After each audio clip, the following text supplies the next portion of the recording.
하나님의 열심 10과 요셉 두 번째 시간입니다.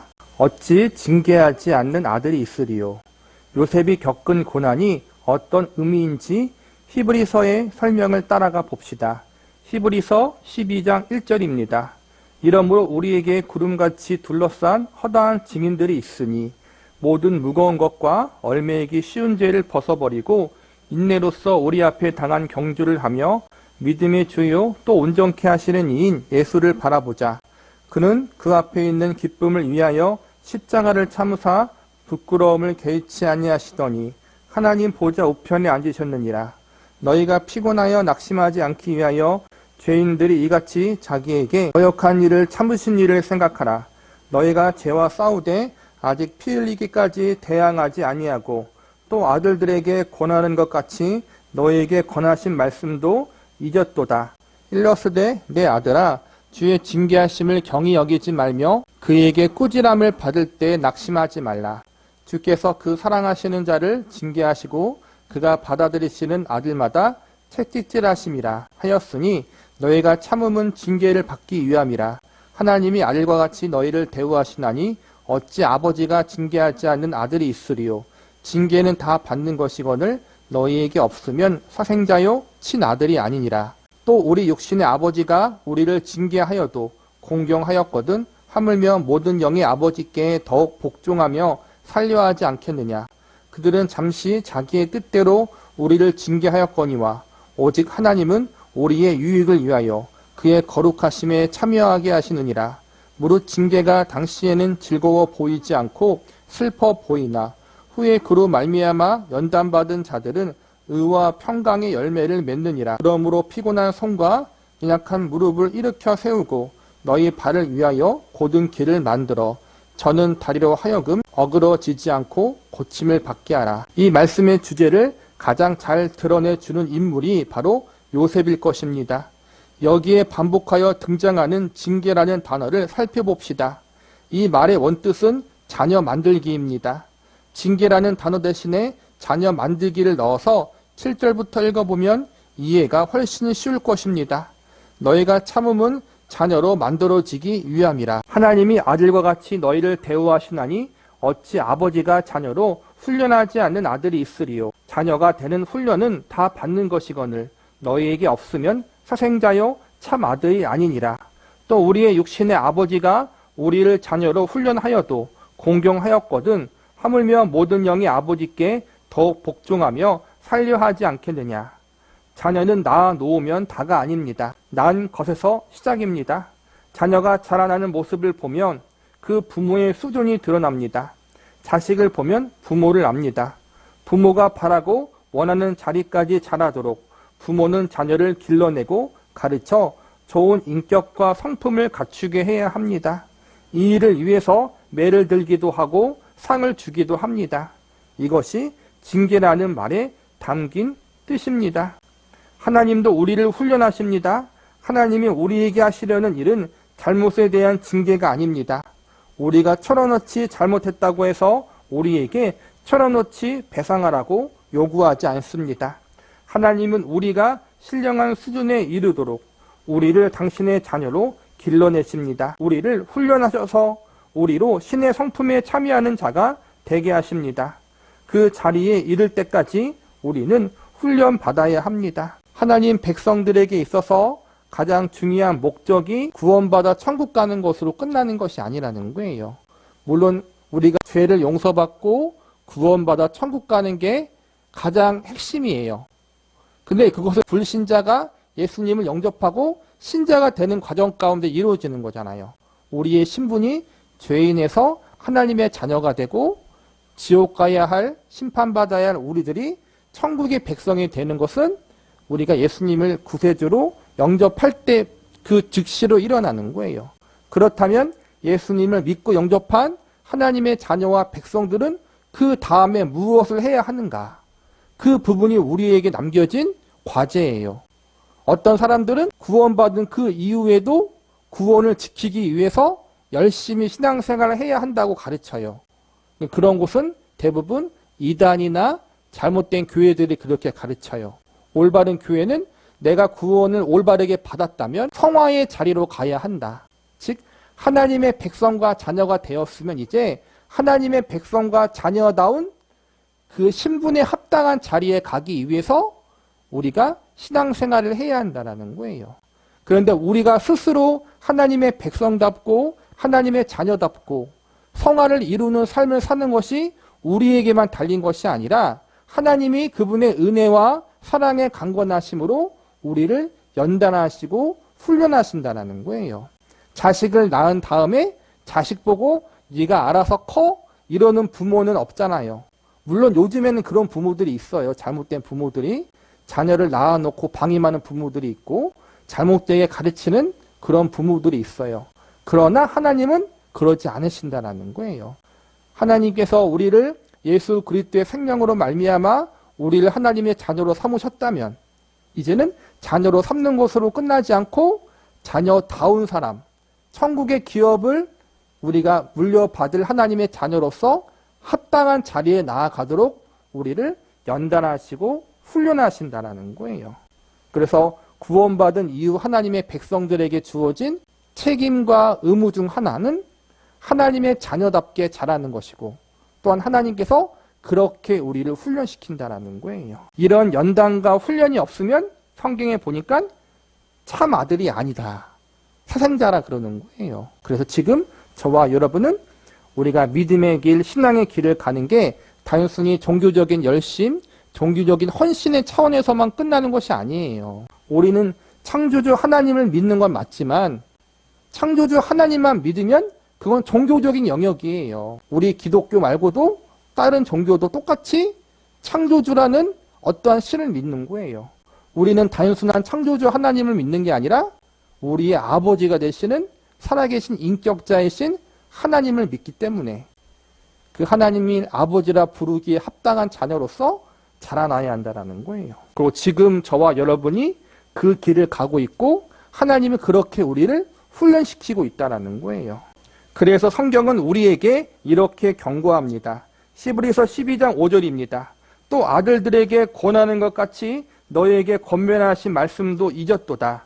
일러스되 내 아들아 주의 징계하심을 경히 여기지 말며 그에게 꾸지람을 받을 때 낙심하지 말라. 주님이 징계하실 때 우리에게 나타나는 반응은 두 가지를 언급하고 있습니다. 하나는 주님의 징계를 가볍게 여기는 것이고 다른 하나는 낙심해 버리는 것입니다. 주님의 징계를 가볍게 여기는 태도란 이런 것입니다. 인생을 살아가는 동안 하나님은 우리에게 채찍질을 가하십니다. 우리가 잘못해서 얻어맞는 매도 있지만 하나님이 원하시는 수준까지 가기 위해 맞는 매도 있습니다. 이렇게 훈련받는 것이 너무 고단하여 우리는 종종 이렇게 말하곤 합니다. 주님, 이렇게는 너무 힘듭니다. 차라리 죽기 5초 전 종을 쳐 주십시오. 그때까지 마음 편히 살다가 종소리 들리면 바로 회개하여 하늘나라에서 주님 얼굴 뵙겠습니다. 주님의 징계를 우리가 마음 편히 사는 것을 가로막는 방해물 정도로 여기는 것입니다. 사람들은 얻어맞으면 이렇게 대꾸합니다. 하나님, 말로 하셔도 알아들었을 텐데 꼭 이런 식으로 하시깁니까? 뭐 제가 지금 기분 나쁘다는 게 아니라 말로 하셔도 제가 오죽 잘할까 봐서요. 저도 회개해서 좋긴 좋지만 이래봬도 많이 배운 사람인데 얻어맞으니 자존심이 상하네요. 이렇게 푸념하면 하나님은 그래 그동안 쭉 말로 했다. 오죽했으면 너를 팼겠느냐라고 말씀하십니다. 하나님은 당신의 자녀를 언제까지 징계하실까요? 행실이 고쳐질 때까지, 쓴뿌리가 뽑힐 때까지 하십니다. 이것을 잊지 마십시오. 하나님과 우리 중 누가 더 고집이 셀까요? 하나님이십니다. 그러니 하나님과 고집으로 대결할 생각은 아예 하지 마시기 바랍니다. 하나님의 별명은 영원하신 하나님입니다. 그러니 고집도 하나님의 성품처럼 영원할 것입니다. 주님의 징계에 대한 우리의 또 다른 반응은 낙심입니다. 주기도문에 나온 우리를 시험에 들게 하지 마옵시고에서 말하는 시험에는 이런 것이 있습니다. 예수 믿는 사람의 형편과 예수 믿지 않는 사람의 형편이 다르지 않은 데에서 오는 허탈감이 바로 그것입니다. 우리는 우리 형편이 좀 더 평탄해야 하고 좋아야 하지 않는가라고 생각하는데 성경은 그렇지 않다고 여러 곳에서 말씀하고 있습니다. 하나님이 이 원수들이 떵떵거리며 사는데 왜 가만히 두십니까? 불의한 자들이 의로운 자들을 괴롭히고 있는데 그냥 놔두십니까? 우리 생각에는 하나님 편의 선자가 복을 받아야 마땅할 것 같습니다. 하나님 편의 선자들이 하나님을 대적하는 자들을 혼내주어야 정의로울 것 같습니다. 아니, 혼내주지는 못하더라도 우리가 최소한의 보호라도 받아야 하는 것이 아닐까요? 그런데 그들이 우리와 섞여 살며 우리를 오히려 못살게 굽니다. 이스라엘 역사가 바로 이러한 사실로 점철되어 있습니다. 이스라엘 민족이 이방 민족을 친 적이 더 많습니까? 이방 민족이 이스라엘을 친 적이 더 많습니까? 블레셋, 모압, 미디안, 아람, 아수르, 헬라, 로마까지 이스라엘은 이들에게 수도 없이 얻어 터졌습니다.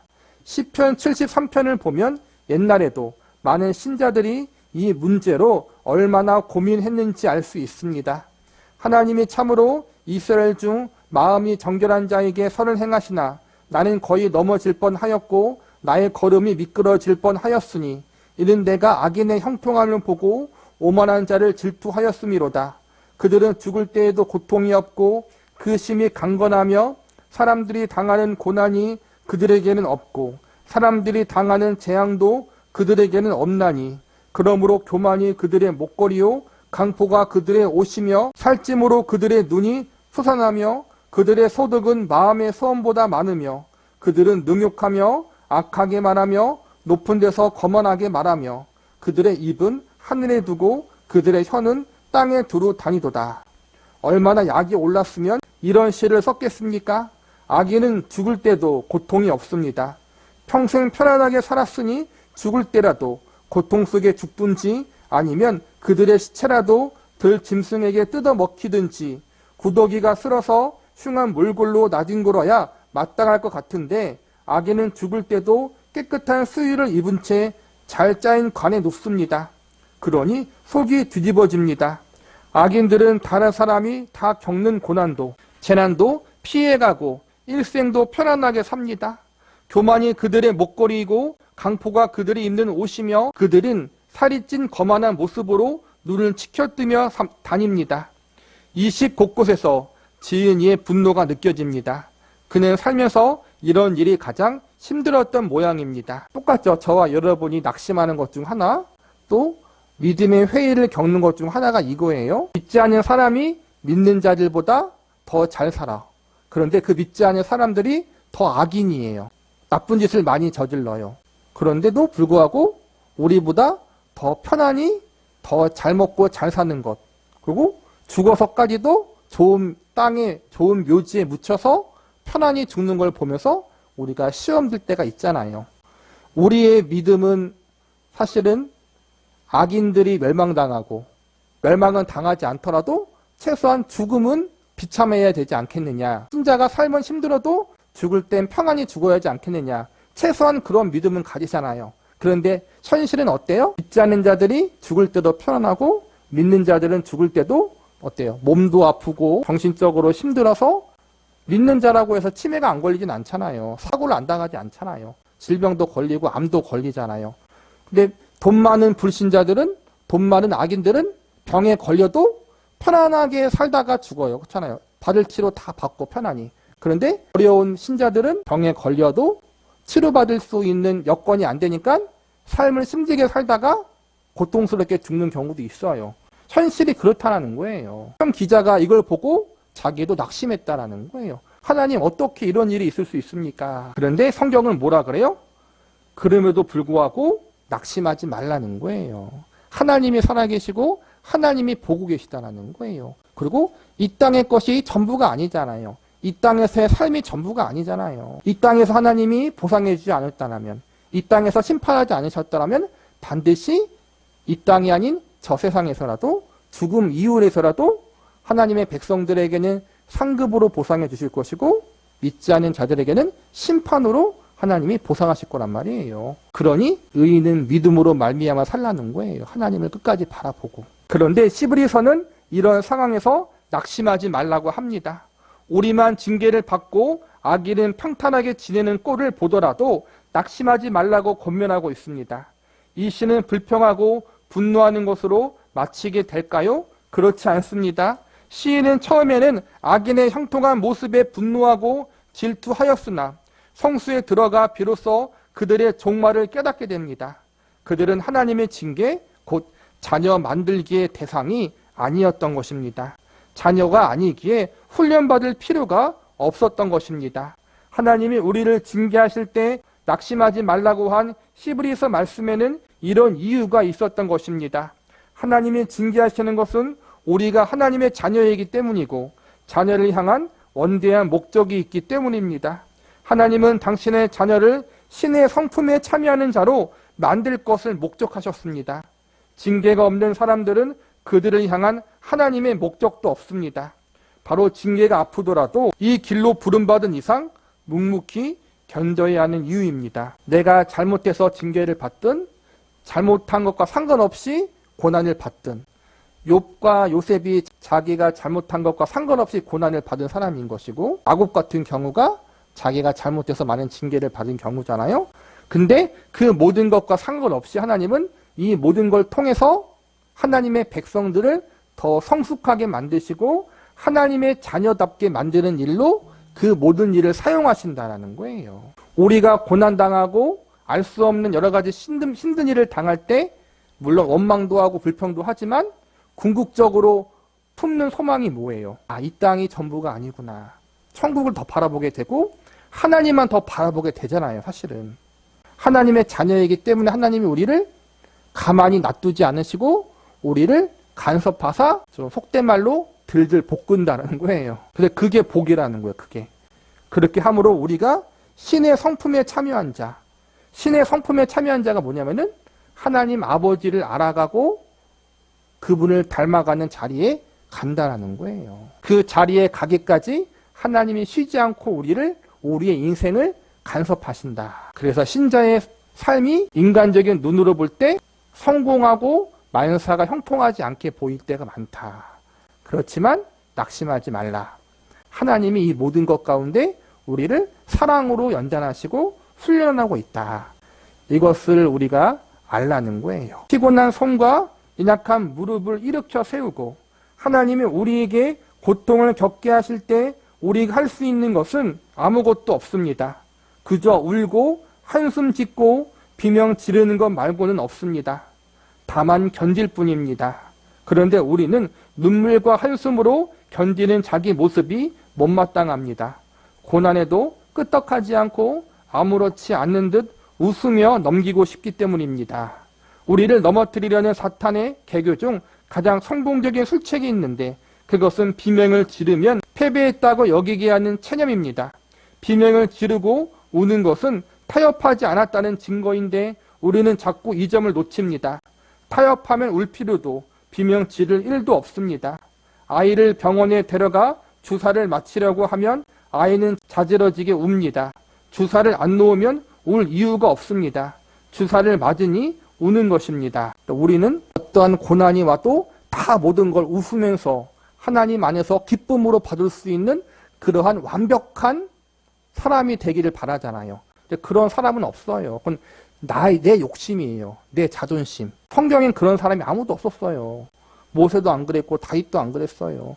다윗이 얼마나 하나님 앞에 뭐라 그랬어요. 자기한테 왜 그러시냐고. 우리 신자들은 그래도 결국에는 처음에는 힘들어서 비명 지르고 하나님 죽겠습니다. 왜 그러십니까? 하다가 기도하면서 더 깊은 자리에 가면 나중에는 감사와 찬양하고 끝나잖아요. 기도가. 그렇죠?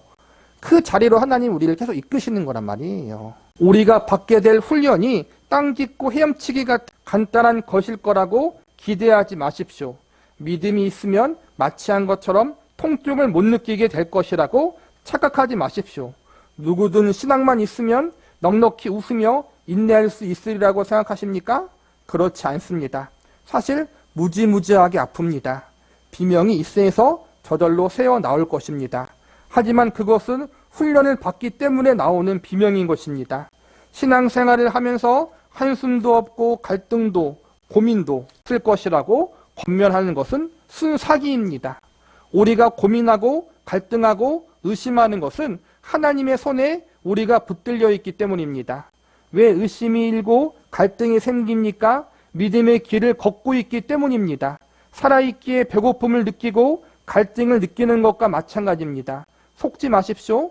죽으면 배고픔도 갈증도 느끼지 못하는 법입니다. 그런데도 우리는 신앙생활을 아직 완벽하게 해내지 못해서 의심하고 갈등한다고 생각합니다. 아직 우리는 요셉이 앉은 총리의 자리에 와 있지 않습니다. 우리는 지금 어디쯤 걷고 있을까요? 각자 다를 것입니다. 미지안 상인에 팔려 낙타 꼬리에 묶인 채 터벅터벅 건 중인지, 보디발의 집에서 고되게 종로로 타는 처지인지, 아니면 누군가의 달콤한 유혹에 뿌리쳐야 하는 상황인지, 혹은 억울하게 옥살이를 하는 상황인지 저마다 다를 것입니다. 지금 편안하다고 너무 좋아하지 마십시오. 조금 후 옥에 갇히는 억울한 일이 생길지 모릅니다. 우리는 자기가 어디쯤 서 있는지 알지도 못한 채 총리에 앉아있는 요셉과만 견주려는 경향이 있습니다. 어리석은 생각입니다. 아브라함의 생애를 대할 때도 마찬가지입니다. 아브라함은 주저하지 않았다. 이삭을 바치라고 했을 때 부인과 의논하지도 않고 군소리 한마디 없이 새벽부터 일어나 아들을 바치러 갔다. 그런데 우리 신앙생활에는 얼마나 불평이 많은가. 그러나 잘 생각해 보십시오. 지금 우리는 견줄만 하지 않은 것을 서로 비교하고 있습니다. 물론 목표인 건 맞습니다. 아브라함이 도달할 자리까지 우리 모두 가야 합니다. 아니, 하나님이 우리를 그 자리까지 이끄실 것입니다. 어느 날 하나님이 내 자식을 바쳐라라고 말씀하실 때 네 라고 기꺼이 대답할 수 있는 자리까지 하나님이 우리를 끌고 가실 것입니다. 하지만 지금의 우리와 이삭을 바친 아브라함을 단순히 비교하는 것은 난센스입니다. 마치 초등학교 2학년 학생과 수학과 교수에게 미적분 문제를 낸 후 둘의 답안지를 비교해 보는 것과 같습니다. 목표 지점까지 단숨에 갈 수 없습니다. 하나님이 시간을 주시고 과정을 주십니다. 그리고 그 과정을 겪는 동안 어느덧 그 자리에 걸맞는 사람이 되도록 훈련하십니다. 이 일에는 시간이 걸립니다. 이것이 신자의 인생입니다. 처음부터 아브라함이 자기의 아들 이삭을 바쳤던 자리에 갔던 것처럼 우리가 지금 단숨에 그 자리에 가진 못한다는 거예요. 또 요셉이 총리가 됐고 자기를 팔았던 형들을 다 용서했던 자리에 갔던 그러한 성숙의 자리까지 단번에 가지 못한다는 거예요. 시간이 걸린다는 거예요. 그 시간이 사람마다 다르겠지만 결국적으로 우리는 그 자리까지 가도록 부름받은 사람들이라는 거예요. 그렇기 때문에 힘든 거예요. 요셉이 그 모든 억울한 일을 다 견뎌내고 마지막에 총리에 오르고 또 나중에는 자기를 판 형들을 용서하는 자리에 가기까지가 얼마나 많은 시간들이 걸렸을까요? 그러니까 쉬운 길이 아니에요. 그래서 우리의 삶이 고단하고 많은 연단들이 있는 거란 말이에요. 우리가 열심히 어떠한 종교적인 헌신, 40일 금식 기도를 하고 새벽 작정 예배를 하고 1000번째 작정 헌신을 했다고 해서 그것이 우리로 하여금 이 자리로 가게 하는 게 아니에요. 오랜 시간이, 더 많은 시간이 걸리고 우리 인생 속에서 많이 넘어져 봐야 하고 쓰러져 보기도 하고 실수도 해보기도 하고 그래서 비명도 질러보고 그러한 과정 가운데 하나씩 한 걸음씩 하나님이 원하시는 그 자리에까지 가는 거예요. 그게 인생이고 그게 신앙이에요, 여러분. 지금의 고난 때문에 또 지금의 어려움 때문에 지금의 넘어짐과 실패 때문에 지금의 마음의 낙심 때문에 너무 실망하지 말라는 거예요. 하나님이 함께하고 계시고 이것조차도 사용하셔서 우리에게 선이 되고 유익이 되도록 그렇게 역사하실 거예요. 이러므로 우리 앞에 허다한 증인들이 있으니 히브리서 12장으로 다시 돌아가 좀 더 넓은 안목으로 이 문제를 살펴봅시다. 12장 바로 앞은 그 유명한 믿음장입니다. 잘 알려진 장이라서 그런지 우리는 이 믿음장을 너무 쉽게 읽어내는 반면 믿음장이 기록된 이유는 잘 생각하지 않은 경향이 있습니다. 이렇게 한번 생각해 봅시다. 히브리서 11장은 12장을 이야기하기 위한 도입으로 기록된 것일 수 있다는 생각입니다. 여기 믿음의 길을 걸어간 사람들이 있다. 이들은 모두 이 세상을 훈련장처럼 여겼기에 다른 사람들이 잘 먹고 잘 사는 일에도 요동하지 않고 믿음으로 살았다. 고난 가운데 살았지만 이 길이 복된 길인 줄 알고 걸어간 믿음의 사람들이 이렇게 무수히 있었다라는 말씀을 하려고 11장에서 그 많은 믿음의 선진들을 먼저 예로 들어 놓은 것은 아닐까요? 12장 1절은 어떻게 시작합니까? 이러므로라고 시작합니다. 이러므로라는 앞에는 말한 이야기의 결론이 이제 나온다고 알려주는 단어입니다. 12장의 이러므로는 11장인 믿음의 장의 결론을 어디로 이끌어 가고 있습니까? 이러므로 우리에게 구름같이 둘러싼 허다한 증인들이 있으니 모든 무거운 것과 얼매이기 쉬운 죄를 벗어버리고 인내로서 우리 앞에 당한 경주를 하며 믿음의 주요 또 온전하게 하시는 이인 예수를 바라보자.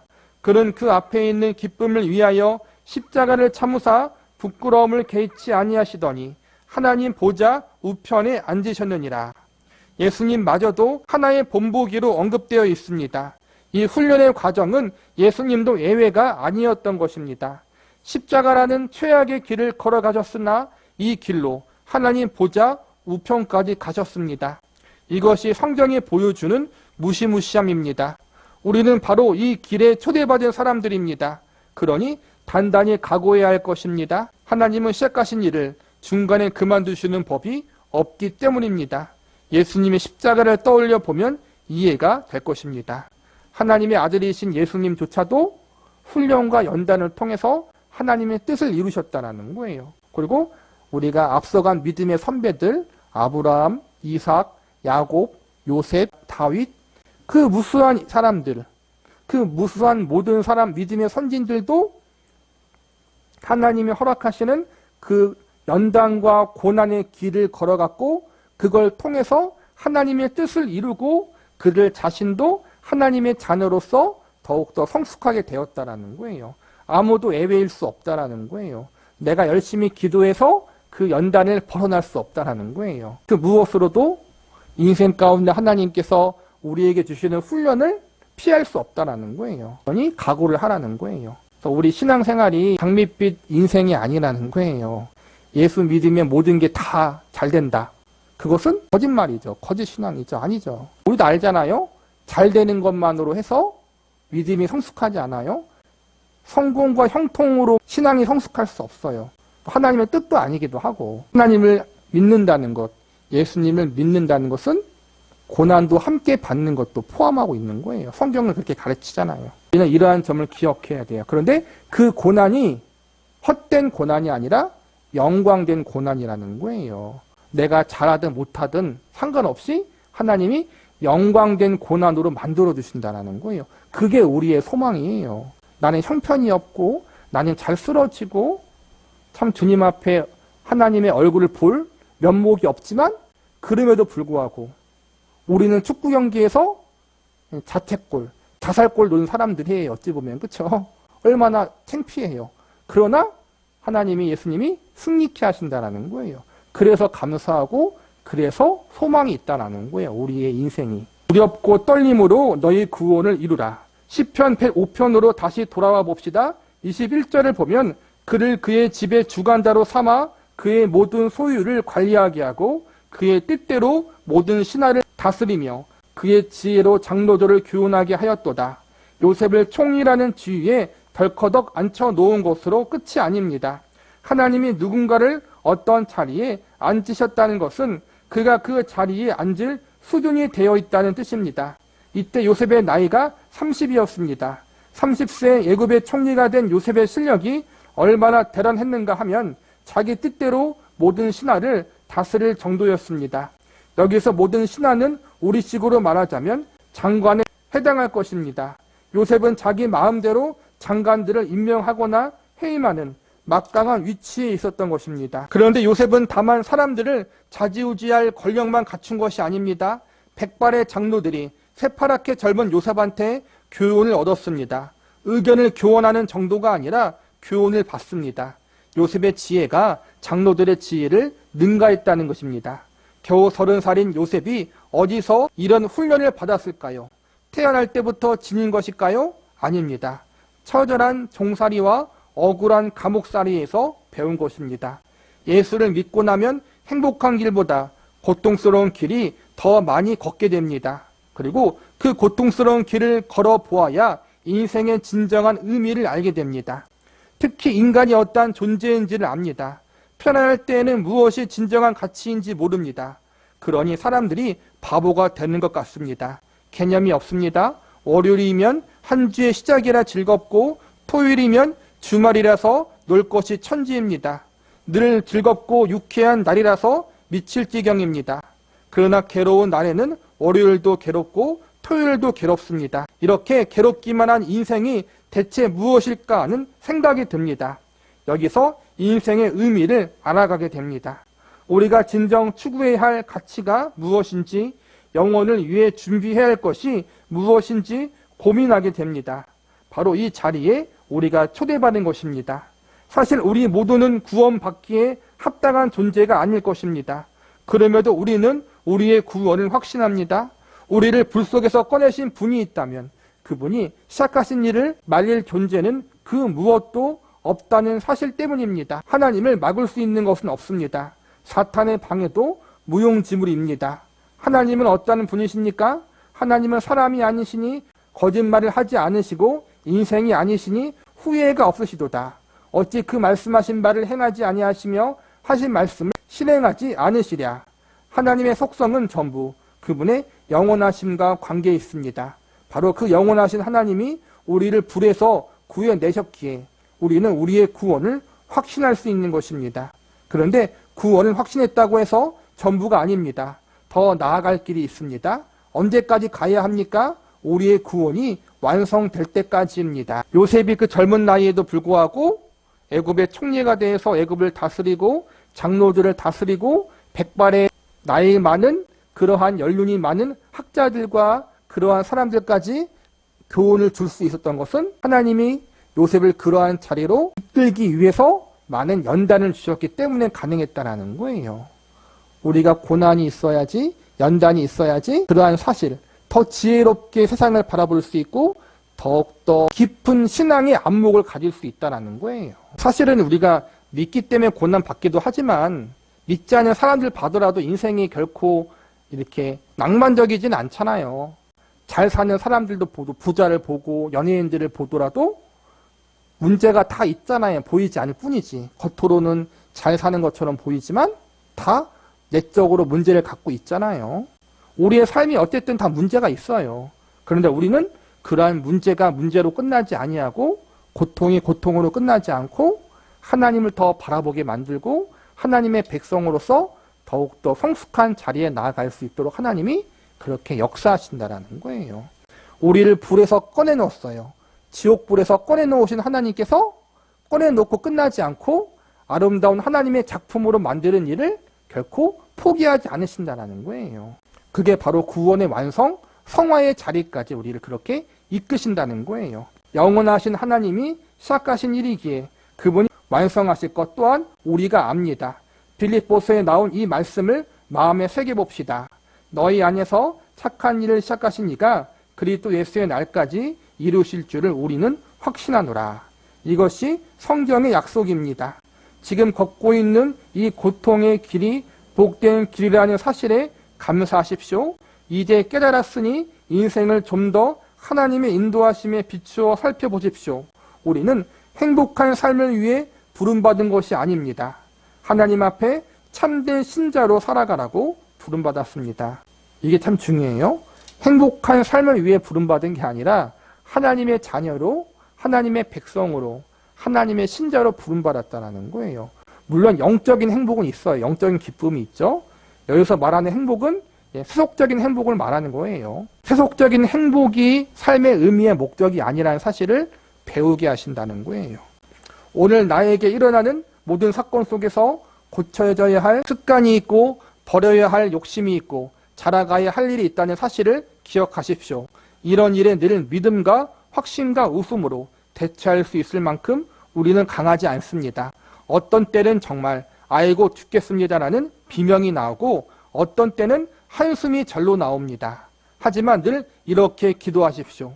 하나님, 저는 제 앞길을 모른 채 기도할 수밖에 없으니 결제는 하나님 뜻대로 하십시오. 우리는 우리의 길을 모릅니다. 가본 적이 없으니 모른 채로 기도할 수밖에 없습니다. 우리 중 누구도 알고 가는 사람은 없습니다. 그러니 우리의 기도는 참으로 미련할 수밖에 없습니다.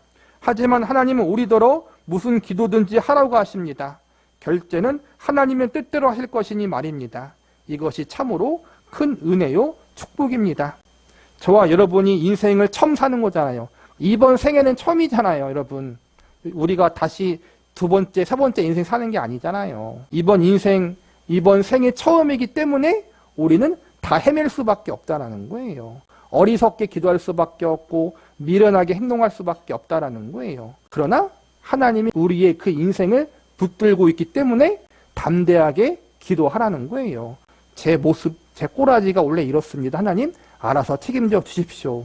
그러한 담대함도 가질 수 있어야 된다는 거예요. 이런 복된 자리에 초대받았다는 사실에 감사하십시오. 그리고 근신하여 각자의 신앙 여정을 믿음으로 걸어가시기 바랍니다. 이런 구절을 집에 붙여두고 묵상하면 좋을 것입니다. 빌립보서 2장 12절 말씀입니다. 그러므로 나의 사랑하는 자들아 너희가 나 있을 때뿐만 아니라 더욱 지금 나 없을 때에도 항상 복종하여 두렵고 떨림으로 너희 구원을 이루라. 바울이 구원을 아직도 도달해야 할 목적지로 언급하고 있다는 점이 의미심장합니다. 항상 복종하여 두렵고 떨림으로 너희 구원을 이루라. 왜 이렇게 표현했을까요? 그 다음 절에 나오듯 우리 안에 행하시는 이는 하나님이시기 때문입니다. 하나님이 우리를 불러 당신의 자녀로 손색 없도록 역사하시는 분입니다. 이 사실을 잊지 마십시오.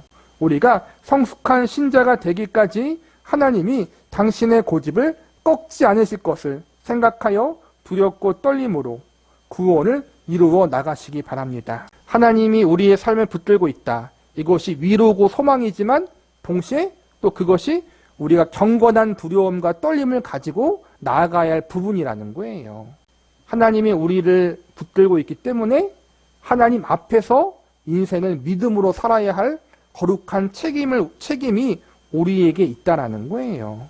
그래서 어렵고 힘들어요. 그러나 그것은 하나님의 자녀답게 하나님의 성품에 참여하는 예수님을 닮아가는 하나님을 알아가는 그 영광의 길이다. 이 길로 하나님이 우리를 이끌어가고 계시다. 그렇기 때문에 힘을 내고 용기를 가지고 위로를 가지고 또한 또 우리가 더욱더 믿음의 담대함을 가지고 우리에게 주어진 인생을 믿음으로 살아갈 수 있기를 간절히 바라겠습니다.